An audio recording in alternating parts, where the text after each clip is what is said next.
Mayor Lani, Senator Cayetano, Vice Mayor Ading, the City Councilors, ang mga taga-tagig at ibang mga tao. Saan kayo galing? Ata ka Davao? Layo naman. You know, I'd like to apologize. The plane is late. And it has always been na talagang late lahat dito sa Pilipinas. Wala ho akong ibig sabihin. Pero ang Pilipinas kasi, pati yung mga politiko na ang bunganga nila,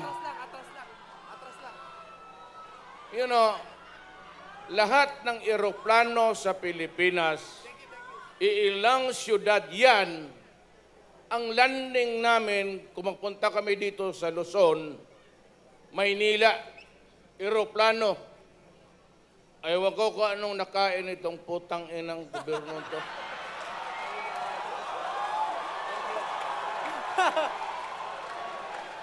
Wala na hong barko. So yung lahat ng kimahirap, kimayaman, wala ng barko sa eroplano. Ang nahihirapan dyan, yung late ang eroplano, karamihan dyan yung walang kotse at yung may mga relatives naghihintay. Alam mo kung bakit? Putang na, isang airport lang to.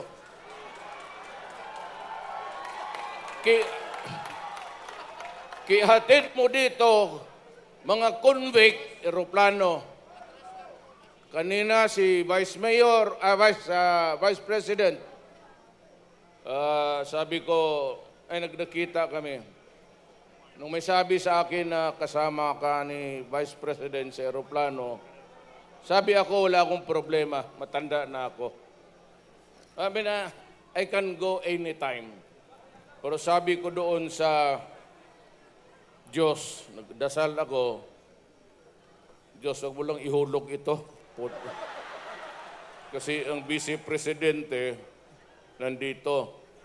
Eh ako pa naman, kandidato pagka-presidente, baka sabihin ni Vice Mayor Binay, binutasan ko yung eroplano para bumagsak. Tabla-tabla na. Eh di wala na kayong problema, dalawa na lang. Yung isa ambusin mo, yung isa lasunin mo, di wala na. Walang problema ang Pilipinas. Nakakaroon tayo ng problema, di ba? But I said, papaano to? Lahat ng negosyante, kami, congressman, mayor, magpunta kayo, mga sibilyan. Ang landing, naya.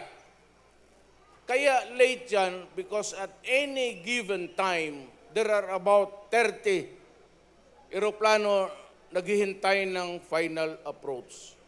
So hanggang hindi maubos yung 30 dito, hindi kami maka-take off doon. Kaya palaging delay. Negosyo natin. Ang negosyo natin, pantalan, doon natin i-deliver kung gusto mong mapabili ng mga goods mo. At kung meron ka namang bilhin, dito sa pantalan.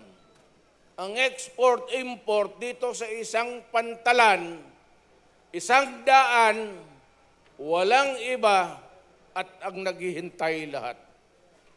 You know, sa economics yan, it's very simple. Kung ikaw ho'y nagtatrabaho dito, o may negosasyon ka, o may kausap ka, it's exchange of goods and services. Supply and demand. Yung wala sa atin, ine-import natin. At kung meron tayo na wala sa kanila, ine-export natin. Eh kung paano magsalubong yung dalawa at traffic sa Maynila, the rule is, hindi ka na kailangan sa economics ko, bagay medyo bumagsak ko. 2 beses ako kumuha ng economics. Ordinaryo lang ako eh. Hindi naman ako valedictorian. Ako totoo, 7 years ako sa high school. Kayo dito, hindi pa kayo nakatapos, no? Wala kayong ginawa ko na mag-inom, pati putang.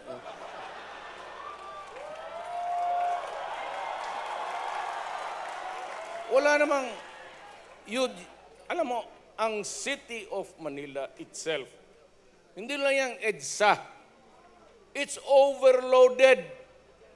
Araw-araw yan ilang transaksyon regarding a motor vehicle. Mayroon ka diyang coding. Itong numero na ito, hindi pwede. Yan pwede. Eh, ang mga mayaman naman, kung 10 yung anak niya, 2 kotse niya. So times yan. So 10. Ang kaya lang, ang makakotse, ang simple, marami na. Hindi talaga kaya. Hindi kaya. Kaya sabi ni isang publisher, how do you solve the problem sa Manila? Walang solusyon. Huwag ako magyabang. Huwag niyo ako solusyon na gusto mo, sunugin na natin yung o labasin mo muna yung tao. Buhusan mo lahat ng gasolina, malinis yung bukas. Wala. Ngayon, gusto ninyo, presidente ako, mayor, ay, maghiram ako ng pera.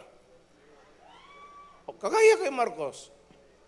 Panahon ni Marcos, napadaganda niya itong bayan na ito. Kaya lang, martialo. Pero, 60 billion. Hindi ako hawak ng pera. I will create a high commission. Sila yung magpatatakbo ng pera na hiniram natin sa ibang bansa o sa ibang international agencies. Eh, kung gusto ng mga justices o gusto ni Gokong Wei, ni Lucio Tan, sila. Patakbo mo yan. At ako bang presidente, wala na yung pork barrel, wala ng livelihood program. Yeah! Dapat. Kung ako ang may presidente, pati ang presidente wala nang hawakan na pera na nasa kanya yung poder, kung kailan niya ibigay, magkano ibigay, kanino ibigay. Pati ako, buksan ko yung libro ng Malacanang. Kung may mga bagagandang naghintay dyan sa labas, buksan ko yung pinto ng kwarto ko.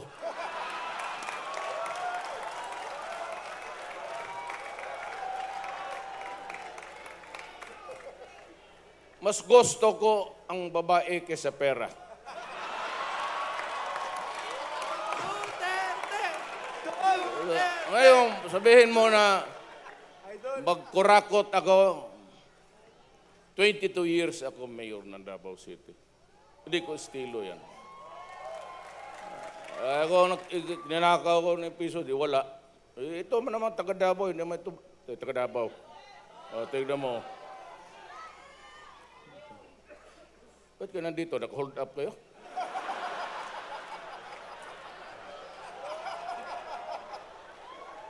Airport, walang infrastruktura.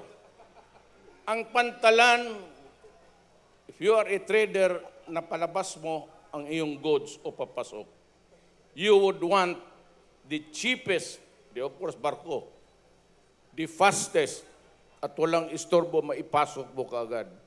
Eh, paano mo maipasok? Nakaparking lahat dyan ilang araw na. Siguro yung mga driver dyan, 2 na ang patay sa kakahintay. Ganoon eh. Tapos, mag-truck ban kayo, patay na. Legal kasi yan. At ako man sa Davao, hindi ko pinapayagan. Papayagan mo yung kalalaking truck dyan. Maghintay kayo ng gabi. Kaya ganoon. Pero it's moving. Ngayon, dito tayo sa problema sa Pilipinas. Ako po'y naniniwala na may mga tao dito sa Pilipinas hindi alam ang prinsipyo. Pero para sa akin at tatay ko, you know, my father, alam mo yung Region 11, Davao del Norte, Davao del Sur, Oriental, Davao Occidental, Davao City. Noong unang panahon niyan, iisa lang ang probinsya niyan. Davao, ang kapital, ang Davao City. Nung namatay ang tatay ko, siya yung last governor na hindi pa pinaghati-hati. At yung namatay ng tatay ko, gusto lahat maging gobernador. Kaya ang ginawa ni President Marcos, pinaghati-hati niya ang Davao para mapagbigyan niya ang lahat. Pumunta sa Banana Click yung North Davao, sa Oriental naman si Rabat, yung player na Rabat na naging governor. Tapos yung sila Llanos. Ako lang ho ang Bisaya na naging mayor sa Davao in the entire 78 years. Hindi na nanalo ang Bisaya doon. Kasi wala naman siyang ginawa kung hindi mag-inom. Paano yan? Nung na-mayor ako, yung mayor noon manalo, talo, tapos manalo na naman. Third terms. Ako, 1988, hanggang ngayon po, mayor ako. Sana naman kung nakausap kami ni Alan, pati ni Lani, gusto ko sabihin sa kanila, patikman mo naman ako ng Metro Manila. Kayo man muna mag-presidente, total, hindi ko masyado ambisyon niya. Hindi ako mamamatay pag hindi ako presidente. I won't die. Sabihin ng Comelec, i-disqualify ako. Sige, disqualify. Wala problema, uwi ako bukas sa amin. Hindi ako hot na hot dyan. Tama yan, nag-vacillate ako. Una, ayaw ko itong ilabas kasi ang asawa ko may cancer. Una, yung sabi ni si Maruhas, yung mga black propaganda ng mga bata niya, ako rin yung may cancer. Wala ho ako, malinis ako dito.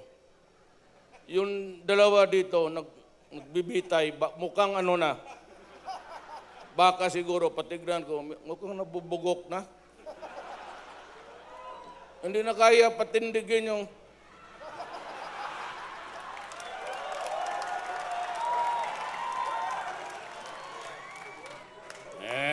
Bakit? Ito bukas, si Duterte Bastos.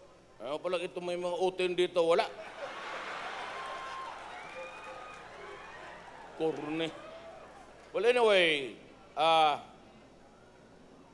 ang una talaga, pag sabihin ninyo, anong credentials mo? Ano bang ipakita mo sa Pilipinas, Duterte? Balita namin, babaero ka. Tama. Tama talaga. May asawa ako, may sakit na. Kaya ayaw kong ilabas yun eh.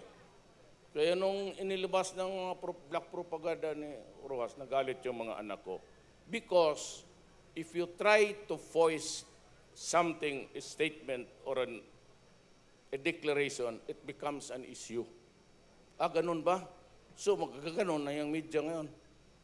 Duterte pala may cancer. Sa siguro ng ganon. Baka ganon. O tapos magtatanong-tanong na, ano ba, sino bang na? So, binulgar ko na lang. So, yung asawa ko, hindi ako. So, may asawa ako. May pangalawang asawa ako. Bugbugin mo po lang yan, may sakit. Ikaw, asawa mo, ano, tapos bugbugin mo pa ng, siyempre, diyan ka na lang muna, nay, ha? So, naghanap ako ng nurse. Totoo, taga Bulacan. Taga Bulacan, ang pangalawang asawa ko. Tapos minsan, mainit yung ulo nung nagkaanak na kami. Nung hindi pa kami nagkaanak, hindi masyado, pero nagkaanak na, ang tapang na. Iwanan ka namin ng anak mo. Siyempre, anak yan eh. Ito naman, nurse sa Amerika. Sa kabalik-balik ko doon ng congressman ako, nabuntis. Ay, anak nang... Sabi ko, umuwi na lang. Anak eh. Masikmo, hindi ko masikmo. Anak is anak. Baski na anong sabihin mo. Tapos, yan nga. May dalawa pa akong girlfriends. Totoo. Gusto niyo ako maging presidente? Dapat malaman ninyo yung pagkatao ko. Para wala akong taguin. Sabihin, Duterte, babae. Pero ito, I assure you, the people of Metro Manila, hindi ito nababuhay sa pera ng gobyerno. Hindi ito sa DAP. Wala akong livelihood. Ito, simple lang itong mga babae na ito, ikahira yung isa, Tapos yung isa, yung pagpasok mo sa mall, yung nagkagumaganyan ng mga babae, cosmetics. Bright, siguro, puta, ikaw, pareho tayo.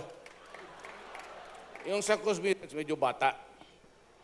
Yun naman kahira sa isang mall, medyo matanda na, pero mas maganda. Pero ito, hindi ito nabubuhay ng pera ng siyudad ng Davao o pera ng... Ito, binubuhay ko. May sweldo kasi kami. Tapos kami mga mayor, may allowances. Sa market, meron akong allowance. Assessment board, may allowance. Malalaki rin. Kaya, kag mayor ka, hindi ka na kailangan mangurakot. Sweldo mo, pati allowances mo, buhay na. Pati... Pero, yung sa unang pamilya, si Inday Sara, yung mayor na anak ko, yung nanuntok ng sheriff, yun. Malaki ang kita noon. Palibasa anak ng mayor, lahat ng kaso nandoon sa kanya. Tapos, itong dalawa, binubuhay ko lang yan sa, hindi yung mga kundo, hindi yung mga bahay sa Green Hills. Wala ito boarding house lang. Boarding house lang tayo. 1,500 a month. So, dalawang girlfriend, wala. Yung isa naman, medyo ambisyosa yung bata. Sabi niya, kaibigan mo kasi may-ari ng Honda. Oo, kaibigan ko.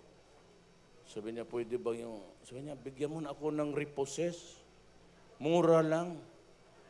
Sabi ko, yan nga, nagkabulgaran dyan sa Maynila eh.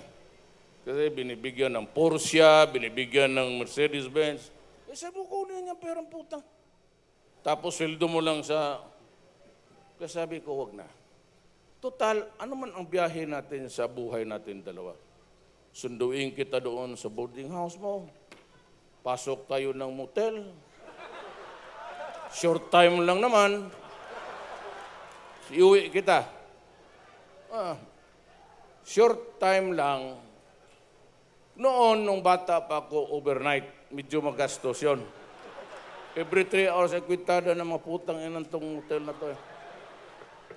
Pero noong matanda na ako, short time. Kasi napaka-short na talaga ang panahon ko. Pagkatapos ng isang kilat, yun na yun. No more. Kung walang Viagra, hirap pa.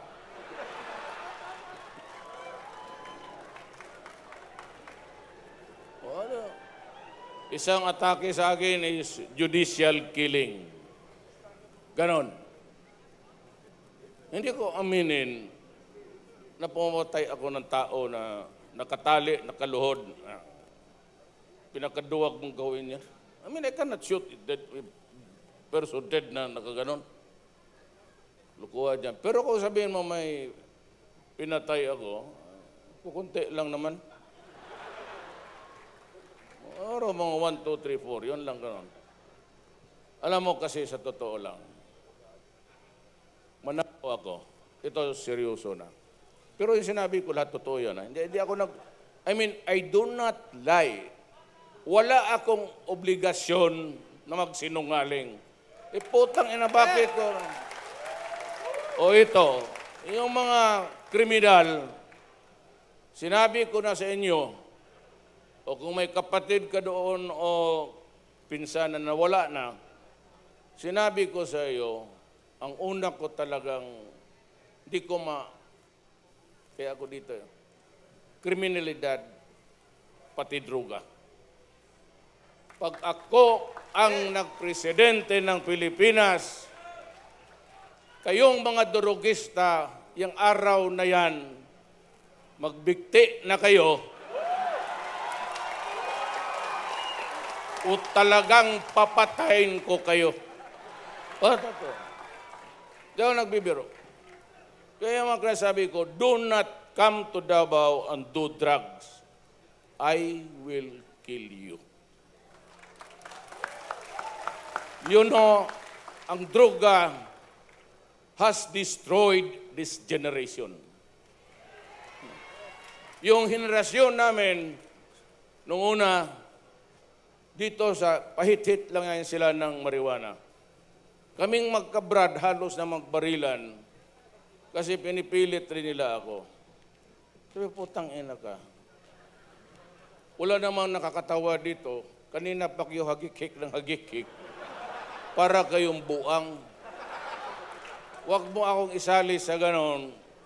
Kasi hindi ko talaga feel yan, hindi ko type yan. Yung iba naman, sa bagay, pumasa kami lahat. Yung isa judge na ngayon, ang gago. Ayaw ko lang sabihin, pero walang ginawa. Ano, sige, mag-hit-hit, mag-hit-hit. Yung sa Ligarda, yun ang totoo. Pagbaba mo dyan sa Ligarda, yung kanto. Di ba, San Beda, tapos pagbaba mo mayroon dyan. Ayan. Dyan kami. Yumaman yung tindahan na yan kasi wala na kaming ginawa kundi mag-inom ng mag-inom. Kaya halos, yung mga valedictoria namin, 3 yung pumasok sa first 10, yun na, halika, inom tayo. Hindi. Aral kami, aral. Putan, sabi ko, ang ginaw-ginaw dyan sa yawa na yan. Painit, ang library, painit muna tayo. Hindi. So, kami inom ng inom. Pag-graduate namin, yung valedictorian, bihira magna cum laude sa College of Law. Magna cum laude. Putang ina ako dito, 76. Dahil naman ng graduation, sa bagay hindi ako nakasali, pero you just try to find out for yourself. I will not talk about it, pero nakabaril kasi ako ng tao. Hindi ako nakasali sa stage. Pero yung binibigay dyan sa stage, wala yan. Buang itong mga pare. Walang laman yan. Tatalian lang ni ribbon yung kupunban. Ang totoong diploma dumadating 3 months after. Puntahan mo doon sa Cairo, magbayad ka kasi yun, hangul ng pera yung yawa na yun. Kunin mo yung diploma. Tapos tinawag ko yung valedictoria namin. Patay na? Patay na. Tanda na. Yan, kasi sa aral, tangina na sobrahan. Sabi ko nga, tignan ko yung diploma mo.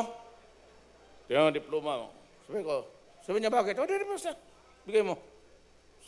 Nilagay ko sa mesa, tapos yung akin. Kita mo.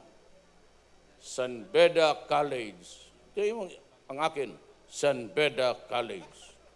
Iyo, be it known. Ang akin, be it known. Walang diferensya. Period.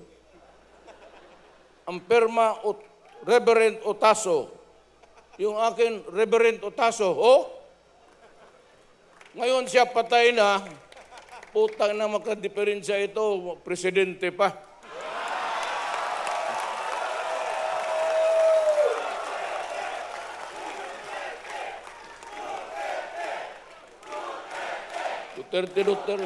Duterte ka dyan, puta, bantay ka. Unang kaya ka, totoo. Basta droga, hindi ko kaya. I will not allow our children to be devoured by drugs. Matagal na ito. Ako po'y nag-umpisa ng fiscal ho ako ng Davao. I was doing trial work. Kaya yung kriminal, pati ako, halos magkapinsan-pinsan kami. Kasi ako, pag hindi ako nakalusot sa bar, baka drug lord din ako dito sa Maynila. Maganda yung buhay. Nagtiis ako ng, yan ngayon. Hindi ko kaya yan. It is totally unacceptable for me. Na isang generation sirain ninyo. I will not allow you. And if you will not stop, you'll just have to perish. Mamatay talaga kayo. Bahala na yung human rights dyan. Wala akong pakialam sa inyo. Kung may ebidensya kayo, file the case in court. Kaya nga ako, nagpo-project ako sa inyo. Actually, if you kung gusto talaga ng taong bayan maging presidente ako, tatanggapin ko yung I am going to accept the responsibility. But I am the only maybe president who can prophesy. I can project what will happen to me. Kasi open ako masyado at mag-umpisa na tayo ng bagsakan dito, ako talaga yan. Hindi ko isasabihin. Pag inutosan ko yung mga pulis, pag hindi kaya ng pulis, utusan ko ang military. Total, hindi rin ako ang may kagawa niyan. Panahon ni Gloria Arroyo, meron siya, he raised the drug problem to the level of a national security issue. Panahon ni Presidente Arroyo, yan ang gamitin ko, and I will call the military, sabihin ko sa kanila pati pulis, patayin ninyo lahat ng durugista dito sa Pilipinas.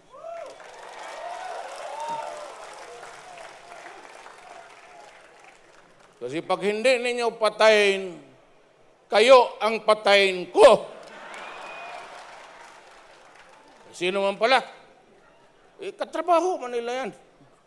Ngayon, kung magsabi Human Rights Duterte, pati Congress, imbestiga, tangin lang yan. Tapos sabihin ko sa kanila, walang DAP. Tapos iimbestigan, maghanap ng butas. Tapos sabihin ko, walang pork barrel. Impeach ako, TRO dito, TRO doon, restraining order. Chief of Staff, si Ribere, siya na lang kasi nandiyan, kaibigan.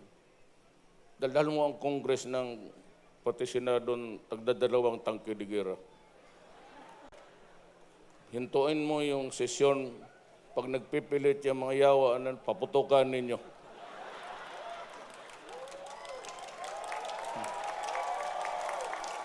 Ayaw ninyong maniwala? Gusto niyo subukan?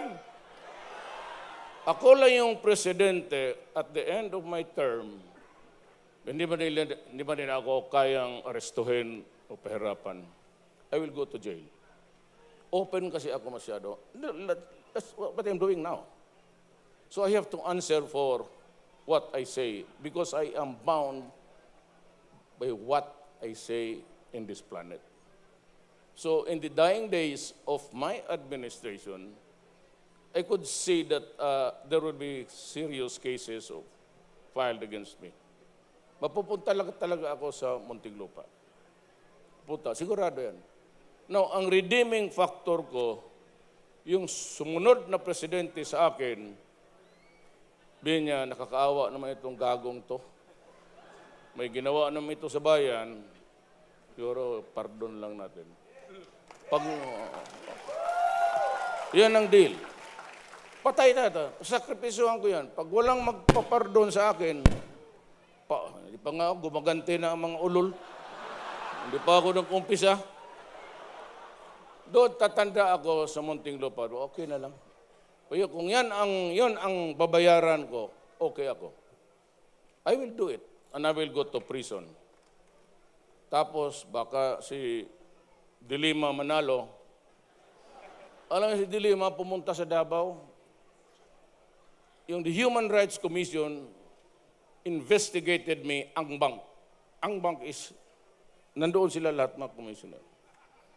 Kung nagsalita si Dilima, nag-meeting na ba siya? Dito, wala pa? Huwag din yung pamitingin dito. Huwag kayong punta sa meeting niya. Sa amin. Alam mo si Dilima, maganda Mr. Duterte. Yes, ma'am. You ever overheard in a certain incident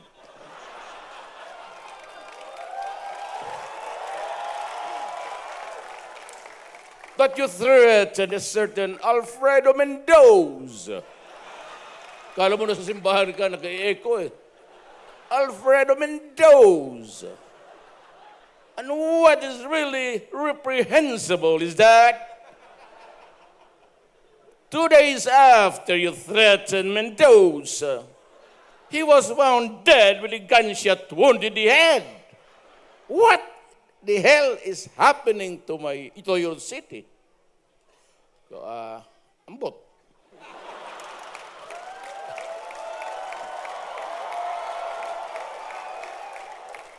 Ambot is, ewan ko, ambot sa langaw. Well, anyway, trabaho niya yan. And I said, ma'am, if you have the goods on me, if you think that the proof would be enough to prosecute me, file the case in court. I'd be happy to see you there. Alam mo kasi ako, baski anong gawin ko, hinahabol talaga ako nila. Ito si Ma'am Eta. Walang personala yan. Alam mo,